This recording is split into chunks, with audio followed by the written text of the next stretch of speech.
Hello, welcome to the latest installment of Old Nerd Watches Film Noir.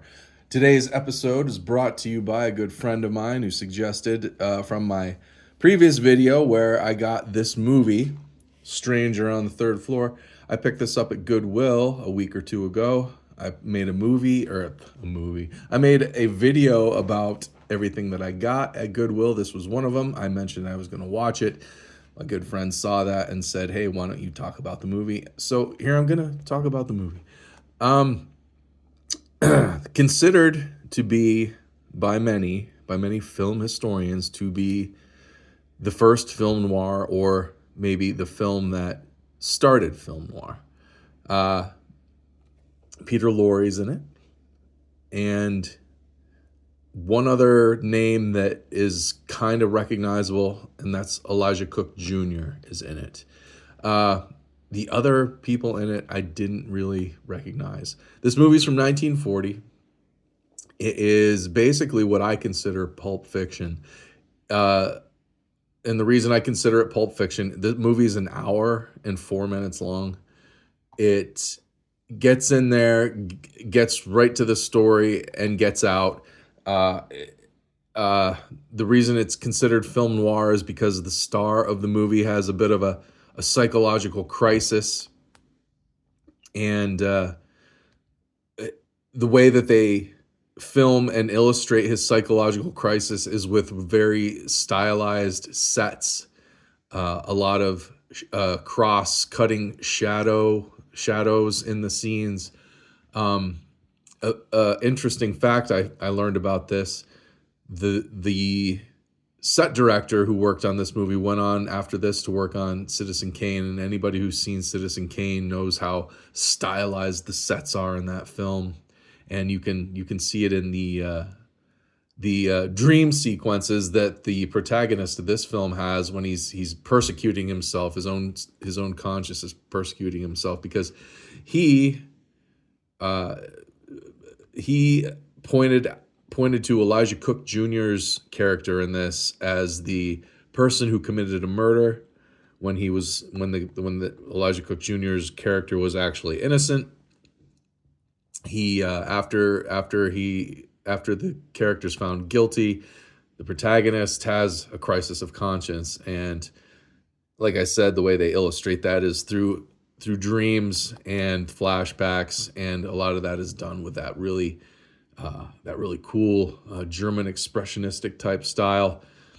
The movie's, like I said, an hour and 4 minutes long.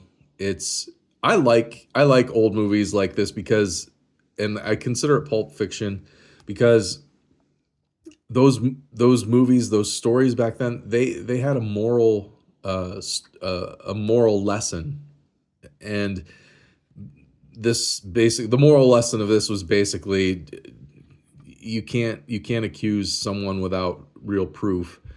You can't send someone to jail or to the electric chair without actual proof, because it's wrong. It's morally wrong, and that's kind of the idea behind this movie. But very not yeah, it's not a great movie.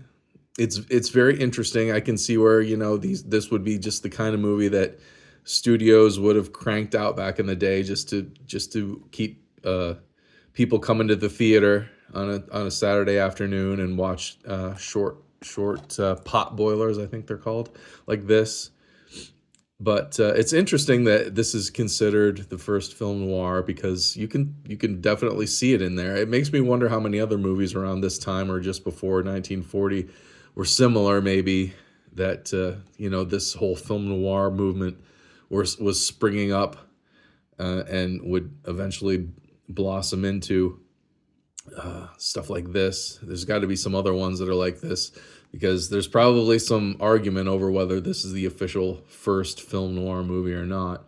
But I'm glad I found it. I'm glad I watched it. It's good. I'm going to keep a hold of it. My wife spilled my beer. This was sitting on the coffee table, and my wife spilled my beer, and now it's got a little moisture damage on the insert.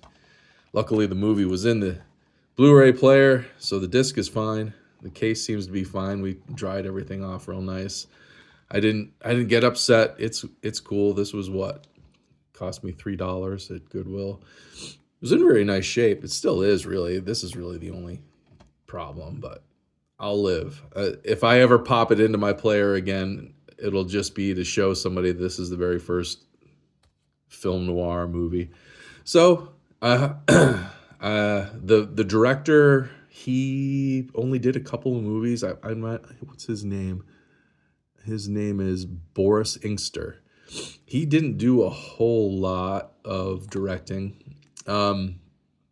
The femme fatale in this, who isn't even a femme fatale in the film noir sense, the female co-star of this, the protagonist's love interest, she went on to marry William Wyler, famous director William Wyler, about 8 years after this movie came out, or just before this movie came out. I don't know. Right around the time this movie came out, she didn't do very much acting before she got married, and just was raised the family and stayed home and kept home while William Wyler was making films.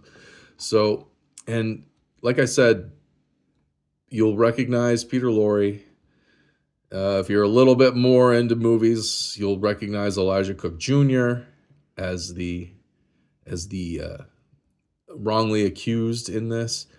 And other than that, I didn't really recognize anyone. But really good character actors, a good cast of them in this, doing really good little roles. Fun movie. Not going to knock anybody's socks off by any means, but cool little curio, and I recommend it. I don't know if it's streaming anywhere. It probably is. I think I saw that it was on YouTube. So you can probably watch it on there, and probably a few other places, but I don't need to. I got this. All right. Thanks for watching. Like, share, subscribe. Tell me what I said wrong about this movie, and give me any more tidbits that you know about it in the comments. Thanks so much. Bye-bye.